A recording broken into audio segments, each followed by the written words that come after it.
ચાલો આજે વાત કરીએ એક એવા શખ્સની જેમણે પોતાની કલમથી ઇતિહાસને જીવંત કરી દીધો. આ છે થોમસ કાર્લાઇલ, જેમનું જીવન 1795થી 1881 સુધી ફેલાયેલું હતું અને જેમણે સાહિત્ય પર એવી છાપ છોડી જે ક્યારે ભૂંસી ન શકાય. 5મી ફેબ્રુઆરી સાહિત્યના ઇતિહાસમાં આ તારીખનું એક ખાસ જ મહત્વ છે. પણ કેમ? એવું તો શું છે આ તારીખમાં? ચાલો જાણીએ.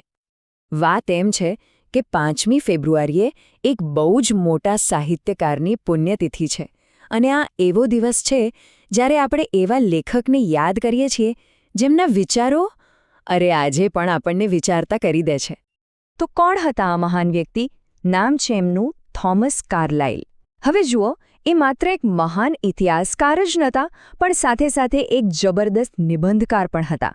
એમ સમજો કે એમની કલમમાં એવી તાકાત હતી કે એ ઇતિહાસને એકદમ રોચક વાર્તા બનાવી દેતા. કોઈ પણ મહાન વ્યક્તિની કહાણી એમના શરૂઆતના દિવસોથી જ શરૂ થાય છે, નહીં? એમની જ્ઞાન માટેની જે ભૂખ હોય છે ત્યાંથી. તો ચલો આપણે પણ કાર્લાઇલના જીવનના એ શરૂઆતના વર્ષોમાં એક ડોકિયું કરીએ અને જોઈએ કે આટલા મોટા વિચારક બન્યા કેવી રીતે. વાત છે 1795ની ડમ્ફ્રીશાયરનું એક નાનકડું ગામ એક્સેડ્રિયમ. અહીં એમનો જન્મ થયો. જગ્યા ભલે નાની અને શાંત હતી, પણ એમના સપના અને એમની મહત્વાકાંક્ષાઓ એ કંઈ સામાન્ય નહોતી. એમની જ્ઞાન મેળવવાની ભૂખ તો જુઓ ક્યારેય સંતોષાતી જ નહોતી. એમની સફર શરૂ થઈ કલા અને સાહિત્યના ઊંડા અભ્યાસથી. પણ ના, એ ત્યાં અટક્યા નહીં. એમણે તો કાયદાનું પણ જ્ઞાન મેળવ્યું. અને આજ જે અલગ અલગ વિષયોનો અભ્યાસ હતો એ જ એમના અનોખા લેખનનો મજબૂત પાયો બન્યો. અને આટલા ઊંડા અને અલગ અલગ વિષયના અભ્યાસની અસર એમના લેખનમાં સાફ દેખાતી હતી. દાખલા તરીકે જર્મન કવિ અને ફિલોસોફર હતા ફ્રેડરિક શિલર. એમના જેવા મોટા ગજાના માણસ પર કાર્લાઇલે જે લખ્યું છે ને, એ ખરેખર અદ્ભુત છે.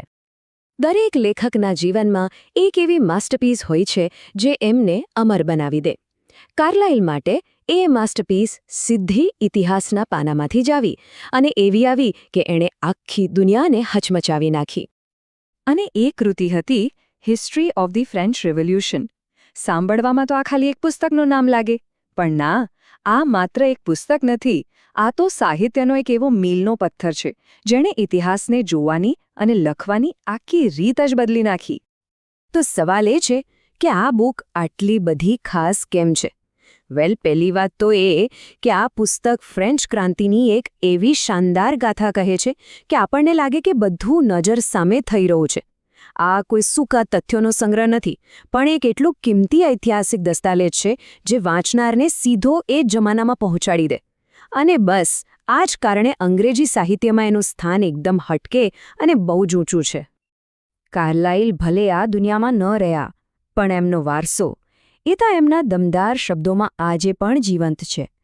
ચાલો હવે એમના જીવનના અંતિમ સમય અને એમની જે કાયમી અસર રહી છે એના પર એક નજર કરીએ.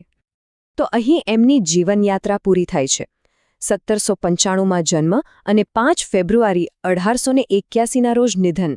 પણ આ બે તારીખોની વચ્ચે એમને શબ્દો અને વિચારોની એક એવી આખી દુનિયા રચી દીધી જે આજે પણ આપણી સાથે જ છે. તો છેવટે આપણે એમને કઈ રીતે યાદ રાખીશું? બસ, અંગ્રેજી ભાષાના એક જબરદસ્ત, દમદાર ગદ્યકાર તરીકે. સાચું કહું ને, એમના ગદ્યમાં એટલો પાવર હતો કે ઇતિહાસ જેવો નીરસ વિષય પણ જાણે કોઈ રોમાંચક વાર્તા બની જતો હતો. થોમસ કાર્લાઇલનું જીવન અને એમનું કામ આપણને એક બહુ મોટો સવાલ પૂછવા પર મજબૂર કરે છે કે ઇતિહાસ એટલે શું? શું એ ફક્ત ઘટનાઓનો એક સૂકો સંગ્રહ છે કે પછી એને કહેનારની એક કળા છે? કાર્લાઇલે તો પોતાના કામથી સાબિત કરી દીધું કે ઇતિહાસ ખરેખર એક કળા છે. અને આ જ વિચાર સાથે આજે અહીં અટકીએ છીએ.